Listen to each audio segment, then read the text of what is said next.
ये जो ज़हनी मरीज है जिसका नाम इमरान अहमद न्याजी है, आज इसकी बहनें इंडियन मीडिया पे जाके पाक फौज के खिलाफ बात करती हैं, तो इनको शर्म आनी चाहिए कि नहीं आनी चाहिए। सितम ज़रीफ़ी ये है कि पिछले 12 साल में उस सूबे को खद्दर बना दिया। उधर कोई ना स्कूल बना, ना कॉलेज बना, ना यूनिवर्सिटी बनी। ज़कात के पैसे में इसने फ्रॉड किया, अस्पताल के पैसे में इसने फ्रॉड किया, लोगों से पैसे ले लेकर खाता रहा फलाही कामों के नाम पर। बानी पीटीआई जहनी मरीज हैं। पीटीआई को पाकिस्तान का मुफाद अजीज नहीं। पीटीआई पाकिस्तान का दिफा कमजोर करना चाहती है। फौज को बुरा भला कहने वाले का जहनी फतूर अवाम के सामने है। ये लोग मुसलसल दुश्मन के आलाकार बने हुए हैं। पीटीआई के सोशल मीडिया अकाउंट्स रियासती इदारों के खिलाफ गुमराह कुन प्रोपेगंडा में मुलव्वस हैं। इनके झूठे और गलत बयानिए को मुल्क भर में शिकस्त मिली। बानी पीटीआई की बहनें फौज के खिलाफ भारतीय मीडिया पर बात करती हैं। बानी पीटीआई की बहनों को इदारों के खिलाफ बयानबाजी पर शर्म आनी चाहिए। विफाकी वज़ीर इत्तलात अता तारड़ का लाहौर में कारकुनान से खिताब, कहा कि बानी पीटीआई ने 190 मिलियन पाउंड का डाका डाला। जहनी मरीज अस्पताल और फलाही मंसूबों के फंड्स तक खा गया। उन्होंने खैबर पख्तूनख्वा को खंडर बना दिया। जहनी मरीज की ख्वाहिश थी पाकिस्तान डिफॉल्ट कर जाए। IMF को खत लिखा, पाकिस्तान को इमदाद मत दो। तहरीक इंसाफ की बुज़दिल हुकूमत ने भारत के खिलाफ कोई आवाज़ नहीं उठाई। जहनी मरीज ने पार्लियामेंट में कहा था, क्या मैं भारत पर हमला कर दूं? 9 मई को तहरीक इंसाफ और 10 मई को भारत को शिकस्त हुई। पाकिस्तान तरक्की करेगा और तहरीक इंतशार को मुंह की खाना पड़ेगी।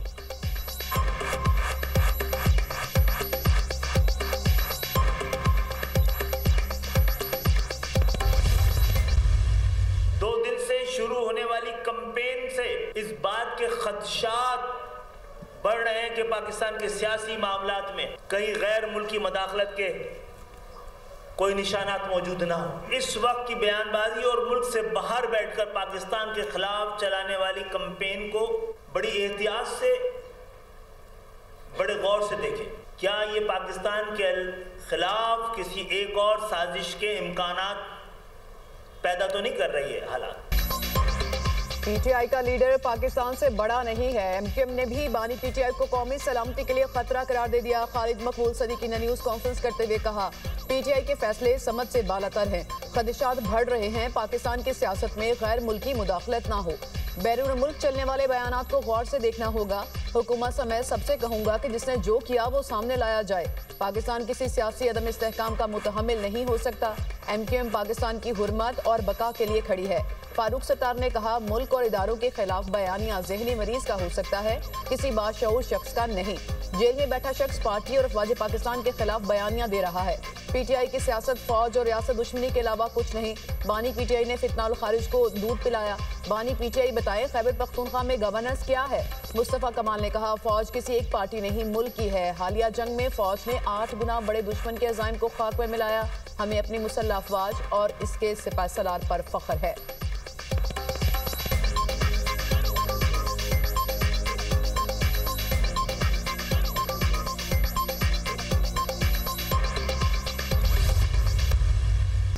खैबर पख्तूनख्वा के अवाम मुल्क दुश्मनों के खिलाफ DGISPR के वाज़े मौक़िफ़ के हामी। शहरियों ने कहा कि फ़ौज के खिलाफ बातें करने वाले जानवरों से बदतर और मुल्क के गद्दार हैं। शहीदों का मजाक उड़ाने, जाली तस्वीर बनाकर बेहुदा बातें करने वालों के खिलाफ कार्रवाई करने के लिए किसी इजाफी कानून या दलील की ज़रूरत नहीं।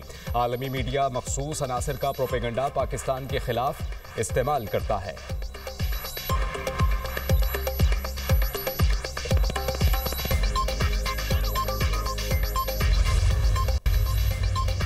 फील्ड मार्शल के खिलाफ मनफी प्रोपोगंडे की मुजम्मत। एक्स सर्विसमैन सोसाइटी का कहना है कि पीटीआई भारत और दहशतगर्दों के हाथों में खेल रही है। तहरीक इंसाफ दहशतगर्दों के सहूलतकार बन चुकी, पाबंदी लगनी चाहिए। बानी पीटीआई 9 मई का मुलजिम है, उसे फौरी तौर पर सजा दी जाए। बैरून मुल्क बैठकर प्रोपोगंडा करने वालों को वतन वापस लाया जाए। फील्ड मार्शल ने पूरी दुनिया के सामने खुद को पाकिस्तान का मुहाफिज साबित किया।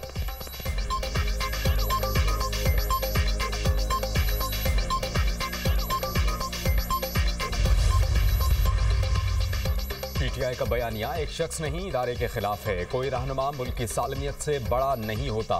वजीर रेलवे हनीफ अब्बासी ने कहा कि बानी पीटीआई से जेल बर्दाश्त नहीं हो रही, वो मुल्क की सलामती को दाव पर लगा रहे हैं। बानी पीटीआई ने फोर्सेस पर हमला करने वालों को अपना भाई करार दिया। साबित हो गया कि पीटीआई को भारत और इसराइल से पैसा आया। मुल्क की सालमियत से खेलने वाला गद्दार और जहनी मरीज तो हो सकता है, पाकिस्तानी नहीं। अफवाज पाकिस्तान के खिलाफ साजिशें नाकाबिले कबूल हैं।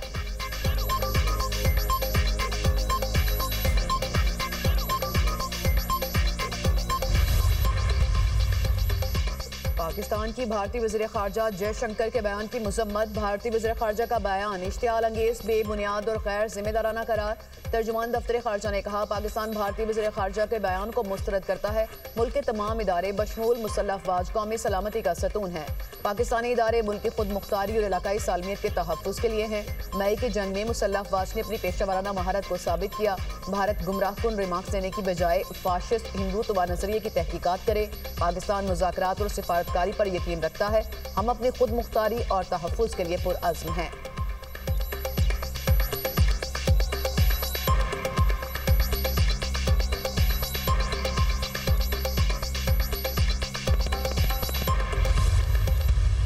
ऑर्गेनाइज्ड फौज है, एक मजबूत दलेर सिपह सालार है, उसकी मौजूदगी में या इस ऑर्गेनाइज्ड फौज की मौजूदगी में मुझे तो कहीं नज़र नहीं आ रहा कि केपी में जो लोग हैं वो कहीं अगर ये सोच रहे हैं कि वो अपना निज़ाम मुसल्लत करेंगे इस कौम पर कि अपनी मर्ज़ी का, जिसका इस्लाम से कोई लेना देना नहीं है, और उधर कौम परस्ती के नाम पर आप कि अगर ये थॉट प्रोसेस से आप गुजरे तो बलोच को एक लाहासिल जंग में डाला गया है।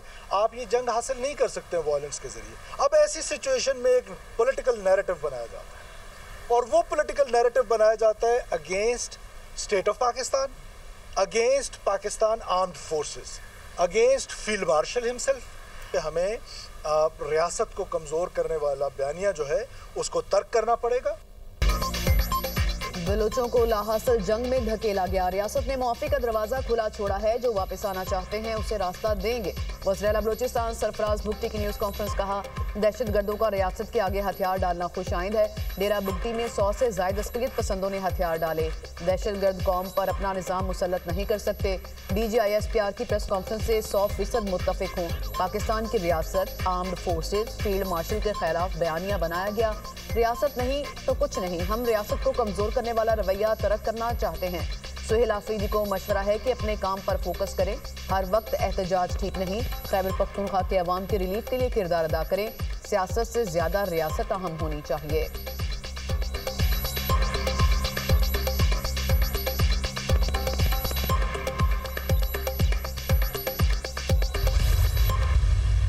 पाकिस्तान के लिए IMF के एग्जीक्यूटिव बोर्ड के इजलास का शेड्यूल जारी। एग्जीक्यूटिव बोर्ड की मीटिंग कल होगी। $1.2 अरब की मंजूरी दी जाएगी। IMF का एग्जीक्यूटिव बोर्ड पाकिस्तान के लिए स्टाफ लेवल माहिदे का जायजा लेगा।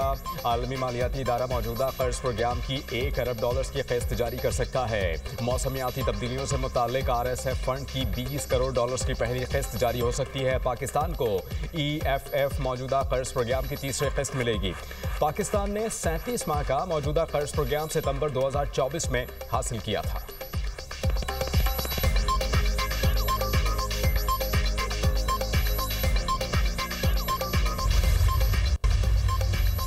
वज़ीर-ए-आज़म शहबाज शरीफ की कायद मुस्लिम लीग नून नवाज शरीफ से मुलाकात। वज़ीर-ए-आला पंजाब मरियम नवाज की भी शिरकत। मुलाकात में सियासी और मुआशी सूरत हाल पर तबादला ख्याल। वज़ीर-ए-आज़म ने पार्टी सरबराह को हुकूमती कारकर्दगी से आगाह किया।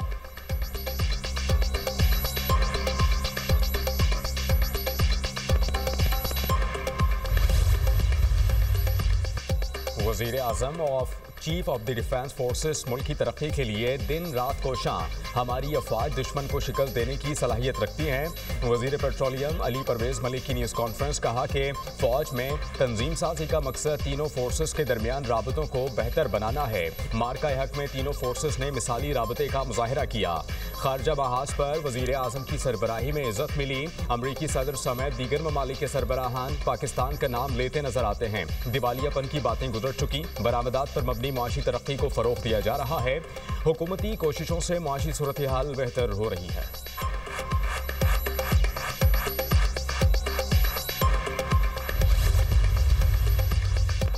PTI पीटीआई ने 4 साल में मुल्क उजाड़ दिया। तहरीक इंसाफ ने अवाम से झूठ और फ्रॉड किया। सीनियर वजीर पंजाब मरियम औरंगजेब का कोटली सतिया में तकरीब से खिताब, कहा लोगों की इज्जतें उछालने वाले अंजाम को पहुंच रहे हैं।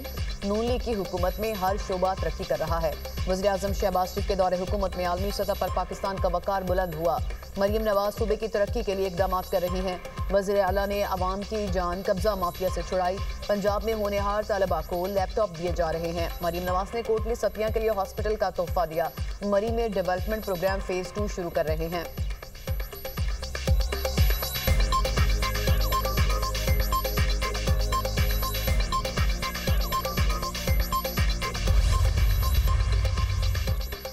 गंदम की काश्त के लिए किसानों की माली मुआवनत जारी। हारी कार्ड के जरिए किसानों को 56 अरब रुपए दिए जा रहे हैं। वज़ीर इत्तलात शर्जील इनाम मेमन ने कहा कि सूबाई हुकूमत चाहती है कि पाकिस्तान गंदम की पैदावार में खुद कफील हो। शर्जील इनाम मेमन का टंडोआ लायारता हैदराबाद पीपल्स बस सर्विस शुरू करने का ऐलान, कहा कि सिंध के अवाम को बेहतरीन सहूलियात फराहम कर रहे हैं। सिंध हुकूमत ने हर शोबे की बेहतरी के लिए इक़दाम उठाए। सूबाई हुकूमत मुफ्त इलाज की सहूलतें दे रही है। अवाम के मसाइल के हल के लिए सूबाई वज़रा हर ज़िले में जाएंगे। परफॉर्मेंस में हमारा मुकाबला किसी भी सूबे या शहर से नहीं, सिंध का मुकाबला पूरी दुनिया से है।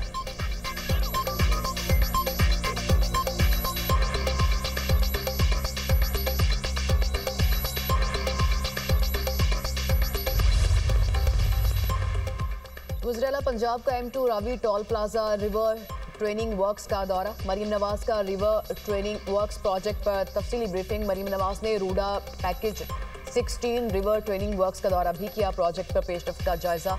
रावी सिटी में तरक्याती काम तेज करने की हिदायत। चेयरमैन रूडा शाहिद अशरफ तारड़, CEO इमरान अमीन, CEO ब्रिगेडियर मंसूर जंजुआ ने साइट पर ब्रीफिंग दी।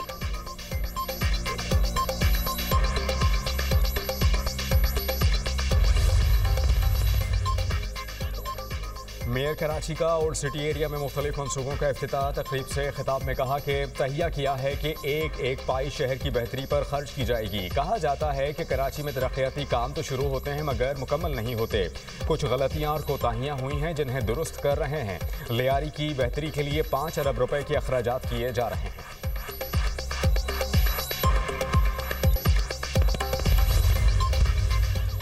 इसराइल का जंगी जुनून कम नहीं हो सका। जंगबंदी मुआहदे की मुसलसल खिलाफवर्जियां जारी। मजीद 7 फलस्तीनी शहीद। गजा मीडिया ऑफिस के मुताबिक जंगबंदी के बाद से अब तक 367 फलस्तीनी शहीद और 953 जख्मी हो चुके। शहादतों की मजमूई तादाद 70,354 तक पहुंच गई।